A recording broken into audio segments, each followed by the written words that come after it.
We've all been in a situation where we've had to make that decision of, is this person the right person for our team?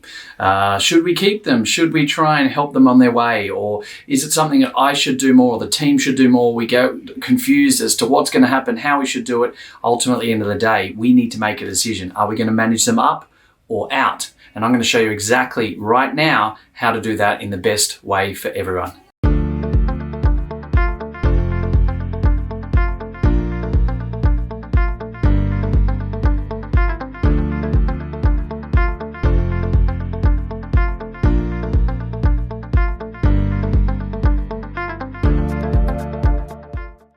Now, through the course of the last about 15 years of my business experience in health and medical and a bunch of other industries around the world globally, I've had to do this numerous times. And I'm not referring to the fact of having to sack people. I've had to do that, obviously, but it's more around making that decision as to when it's time to really work with someone individually to either manage them up or manage them out.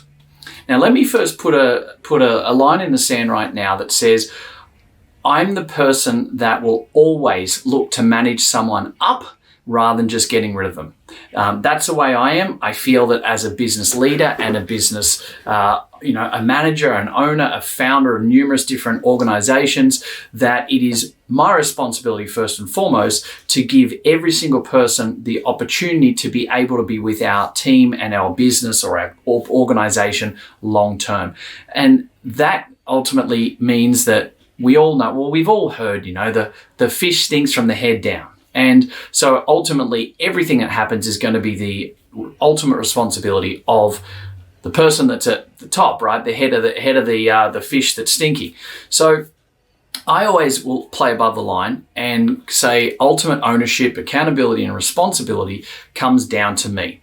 So rather than turning this into a negative where a lot of health and medical business owners think that someone's not performing or, that person's not the right fit, and they just make this cold and callous decision in their head that that's it.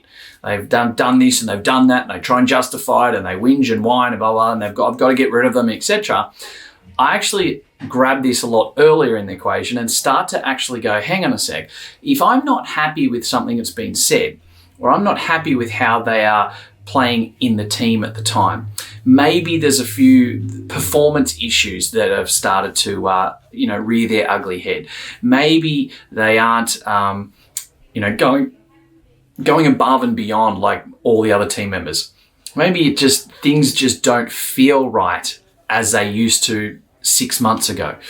Whenever those little nuances come into my brain, I know it's the time to act, because that's the perceptual ability that you get with experience and understanding and knowing behavioral change with your own team members. But what it enables you to do is stem things very quickly, have conversations that most people completely miss that opportunity to. They go further down the pathway, and ultimately there's no other way but to look to try and help someone on their merry way. If we get it early and your perceptual ability is to pick up on those little keys, then you can easily do what I do and decide to sit down and look to try and manage them up. Because ultimately you've brought them in and you've made the decision to bring them into your business or your organization. So ultimately the decision to bring them on board was on your head, on your shoulders. You made that decision. So we can play below the line and blame them and make excuses for they talked up on their resume, or they said this, they said that, they. But ultimately, that's playing below the line. A good manager and a good leader will always take responsibility, will always take accountability for those decisions that were made. And so when I sit back and I realize, well, hang on a sec, things might not be quite right with, John right now. And that's just a name I've thrown out. Don't get offended if you're John listening to this. If you're in a situation and you've got that situation there and things aren't quite right, then the first thing you need to do is stop and actually ask yourself, hang on, is this a one-off? Is there other situations or scenarios playing out in recent times that also make me feel this way? And if there is, we have to go to the next step and understand, well, ultimately, I made the decision to bring them on board. So I've obviously believed that they were the right person, believe that they were the best person for it, the right cultural fit. And ultimately, I need to be able to step back and say, okay, great. Well, if that's what I felt at the time, have things changed because of something sinister, malicious, negative on their behalf? Or is it because something may have genuinely changed with the business, with the team, with the circumstance that that person's in, and as a net result, I can actually work with them and manage them up? Now, I said to you at the start, I'm the type of person that will always give someone the benefit of the doubt, all right? And that's not saying I'm the soft touch, because believe me, there are people that know multiple situations where I've been hard done by. In fact, there was one with someone that was originally my personal assistant many years ago. She watched my kids grow up. She was very close to my family for 12 odd years.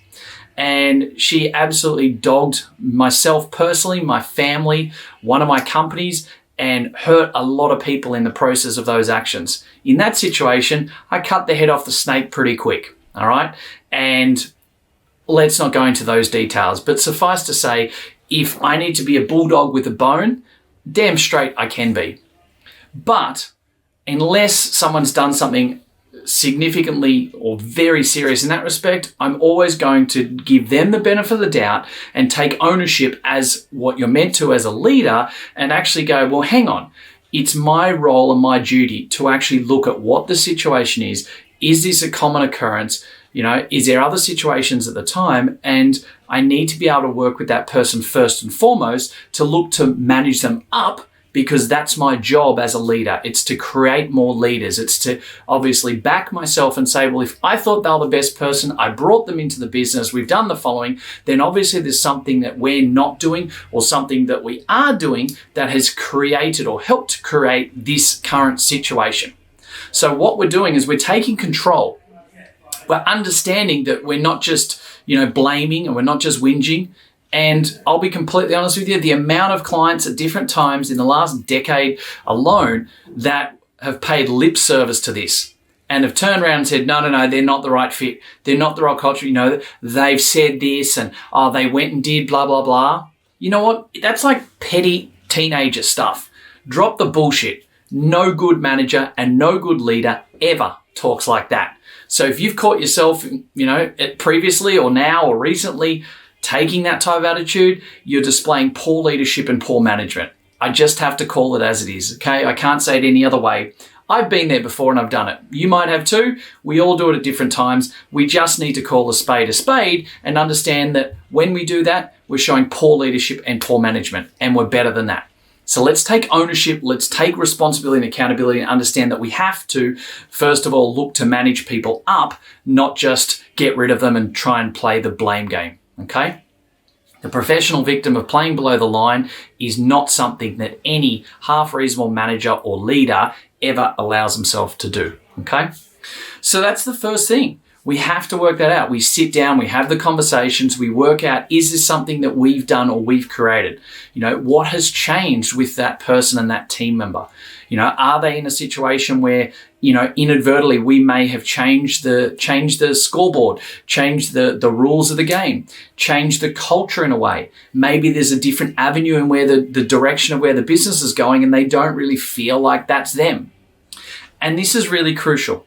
Because when you do this right, not if, I'm backing you in to do the right thing and take on board this and make sure that we do this, that when we actually do this, we know and we get the result that we're wanting.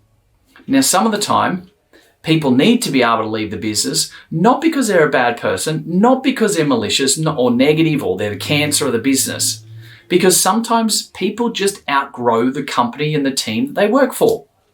I've done it numerous times. For the last decade, I've said I'm now unemployable. But early on in my career, I outgrew places. I'm sure you have too. And we have to understand that that is fundamentally completely okay. No one person is perfectly suited for a particular business, team, company, environment, association, organization, etc. for their whole life. Our circumstances change, people change, our behaviors, our own personal or professional environments change. And so it's not a bad thing sometimes to realize that it's probably not best to manage up, but it is actually best to manage out. And that can be done tactfully. It doesn't have to be done maliciously. And I've done that numerous times. In fact, I helped a client do it only last week. And that was with someone that had been with the business for 2.5 years. We manage up, and when we realize it's not the right time, the right person, the right situation, scenario, environment, and it's actually going to work best for everyone involved to help that person on their merry way, it means it's a lot more amicable. It means that we can get the right things happening for everyone involved. Everyone's happy. And it also does something that most people don't stop to think about. And that is, it empowers you as a manager and a leader, and it instills a massive amount of strength and empowers you as the leader for all of your other team to see how you acted in that scenario. All right. The amount of times we've seen politicians grow in stature when a crisis hits. Right? We see the best of them. They might have been hated before. No one liked them. They didn't like the policies, and they stood up as the leader that they needed to be at that time of crisis, and they solidified their political career for the next 4 or 5 years as a direct result of that crisis leadership. Right now, if you're in that situation, or when you're faced with that situation, it is a perfect time to step up, create a massive amount of empowerment and strength in your leadership with your team, when they can honestly and transparently see how you've dealt with this in a professional way. You've kept integrity in place for yourself and for the other team member. You've been able to, see the greater good. And most times when you do this, there will be a bit of a financial challenge to the business. It's not going to end up absolutely perfect. There will be a bit of a financial implication. Maybe we've got to change the diary. Maybe numbers will drop for a couple of weeks. Maybe you've got a bit of a payout to do for, accrued leave and entitlements. But all of those short-term pains are seriously nothing compared to what damage you will do to your business, your team, not even just the person that's leaving, but the business ongoing, and your reputation and your leadership understanding with your team if you do it the wrong way. Now, people talk about how sometimes when people leave, it's a $5,000 or $10,000 or sometimes $20,000 challenge to a business. Someone great mood, by the time you recruit and invest the time and the training and the onboarding, it might, cost $10,000 or $15,000. And honestly, it does. But if you've got a team of 4 or 5, or a team of, one of our clients has got more than 40 team members. The damage that you can do to 10 or 20 or 30 or 40 team members, compounding that through, might cost you $5,000 or $10,000 in the next year per person. Like you may have done irreparable damage to your leadership qualities with the people that are there.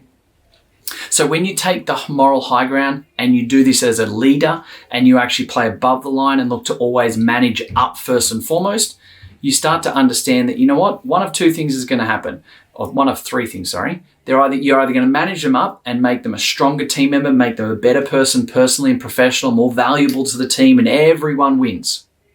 Or you start to realize that maybe it's played its course a little bit, and we need to help that person move on to their new situation, scenario, organization, team, role, etc. Or ultimately, there is actually some underlying malicious challenges there. It's not going to work out that well, and we go down a little bit more of that negative way of helping them out of the business as quickly as possible. We're not going to get into those details right now of how to do that. That's for another podcast. But if you do have to go down that road, at least you've done it the right way. We can document things in the right fashion. People will actually have a lot more respect for you and a lot more, self-worth, integrity for yourself, how you're feeling. You'll also get a lot more credit from the rest of the team in regards to your leadership ability as well. So when you do it the right way, there is no real negative to this situation. All right. Everything seems to work out and always will work out. Granted, it may mean that there's a couple of tough decisions and it may cost you a few extra dollars in the short term. But what that's going to make up in 3 months or 6 months or 12 months time is 10-fold, 20-fold. And you'll realize that it's not just about having, the right people on the bus, but it's about having the right people on the bus in the right seats. And if you've got someone that's on the bus that shouldn't be, or they might have been on the right seat and they've gotten up and moved around on the bus and they don't really fit on the bus anymore in the right seat, then it's completely fine to pull the bus over at the next bus stop, help them get off on their merry way, because most of the time there'll be someone at the bus stop waiting to hop onto your bus and go forward from there. That's how you lead a business through change, of managing difficult situations with team members where you have to make a choice to either manage up or manage out. We've all been through it. We all are going to go through it multiple times in our business career. So if we follow the process of what I've just taken you through, you're always going to come out of this in the best way possible with the least amount of collateral damage and financial hurt and things like that. But you're going to also make sure that you've got the most amount of leadership, empowerment, and qualities that are going to be proactively, amazingly powerful and positive for you and the team and the business moving forward from here. Hope that's been helpful. Go and have a great day, and I'll talk to you again very soon. Hey guys, thank you very much for listening to another episode of the Profitable Practice Podcast. I would love nothing more than for you to be able to leave a review. I get so much joy out of listening and reading the amazing things that you guys say about this. So please subscribe to our channel, leave a review, and share it with your friends. Let's get some more fantastic information out there so all of us can grow the industry together. Cheers for now.